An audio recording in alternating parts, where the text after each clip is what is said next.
reforma tributária no Brasil é um assunto, assim, gigantesco.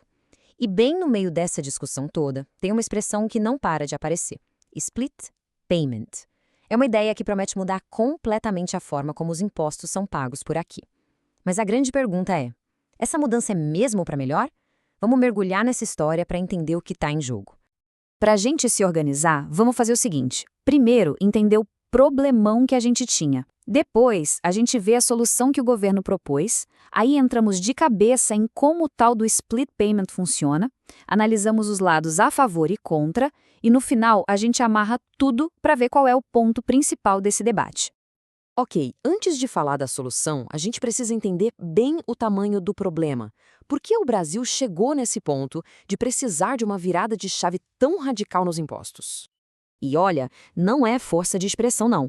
O sistema de impostos do Brasil era famoso no mundo todo pela sua complexidade, um verdadeiro manicômio tributário. Organismos internacionais, como a OCDE, viviam dizendo que o nosso sistema era um freio de mão puxado na economia. Era um problema sério que precisava de uma solução para ontem. E os problemas eram muitos, para dizer o mínimo. A gente tinha uma base de impostos toda fragmentada, uma legislação que parecia um labirinto, que gerava custos altíssimos para as empresas e uma montanha de processos na justiça. E, claro, não podemos esquecer da famosa guerra fiscal entre os estados, né? Uma bagunça que só atrapalhava a economia e segurava o crescimento do país. Bom, diante desse cenário caótico, o governo colocou na mesa a sua grande aposta, uma reforma ampla, com a promessa de simplificar e modernizar de vez a tributação sobre o consumo. E a beleza da proposta está justamente aqui, na simplicidade. A ideia central é essa: pegar 5 tributos super complexos, PIS, COFINS, IPI, ICMS e ISS, e trocar por apenas 2, no modelo de imposto sobre valor agregado, o famoso IVA. Um deles é a CBS, que é federal, e o outro é o IBS, que vai ser dividido entre estados e municípios.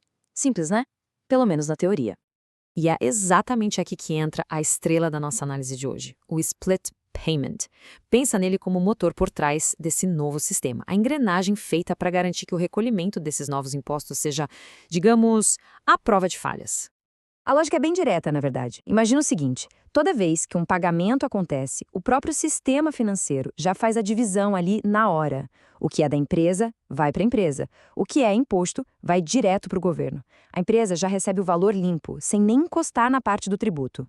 Para a gente sentir a diferença, vamos lembrar como era antes. Numa venda de, digamos, R$ 119 mil, a empresa recebia esse valor todinha na conta. O dinheiro do imposto, uns 19 mil nesse exemplo, ficava ali, temporariamente no caixa da empresa, que depois tinha toda a burocracia para calcular e repassar isso ao governo. Agora, com o split payment, a coisa muda de figura. O cliente paga os mesmos 119 mil. Só que no exato instante do pagamento, o sistema já faz a mágica. 19 mil vão direto para os cofres públicos e os 100 mil limpinhos caem na conta da empresa. O dinheiro do imposto nem dá oi para o caixa do negócio. E essa imagem aqui resume a ideia perfeitamente. É como se na hora da venda, uma fatia do dinheiro já fosse cortada e entregue direto para o governo. Tudo automático, direto na fonte. Certo, agora que a gente entendeu a mecânica, vamos ver os argumentos de quem defende o sistema. A lógica do governo se apoia basicamente em 2 grandes promessas: mais eficiência na arrecadação e muito menos sonegação. Os objetivos são bem claros. O principal de todos é tornar a sonegação muito mais difícil, já que o imposto é pego na fonte. De quebra, isso simplifica a vida do fiscal e, teoricamente, até da própria empresa, que não precisa mais se preocupar em emitir um monte de guias. É a automação a serviço da arrecadação e da redução de erros. Mas como tudo na vida, tem o outro lado da moeda. E os críticos, principalmente gente do meio empresarial e jurídico, estão levantando preocupações bem sérias sobre os efeitos colaterais do split payment. E a pergunta que fica martelando é exatamente essa: toda essa eficiência e controle para o Estado, será que não vem com um custo alto demais para a saúde financeira das empresas? Essa citação do especialista Ricardo Anderle vai direto ao ponto. Ele diz que o problema está no impacto direto no caixa das empresas e levanta uma dúvida fundamental: será que isso não fere direitos básicos, como o de propriedade? A questão é achar o equilíbrio entre arrecadar melhor e não quebrar as empresas no processo. E as preocupações são bem pé no chão. Primeiro, o fim daquele dinheirinho do imposto que ficava um tempo no caixa, sabe? Muita empresa usava isso como capital de giro para respirar. Segundo, é uma baita perda de autonomia, porque na prática o Estado está se colocando como credor número 1, na frente de salários, fornecedores, tudo. E o mais grave, para uma empresa que já está no sufoco, tirar essa liquidez pode ser o empurrãozinho que faltava para o abismo. Então, como a gente resolve essa equação? Bom, a implementação do sistema não vai ser da noite para o dia, e o cronograma que foi divulgado nos dá algumas pistas de como o governo pretende navegar essa transição que é, no mínimo, complexa. A notícia um pouco mais tranquilizadora é que a mudança não vai ser de repente. O plano é bem gradual. Começa com testes em 2025, que não afetam o caixa de ninguém.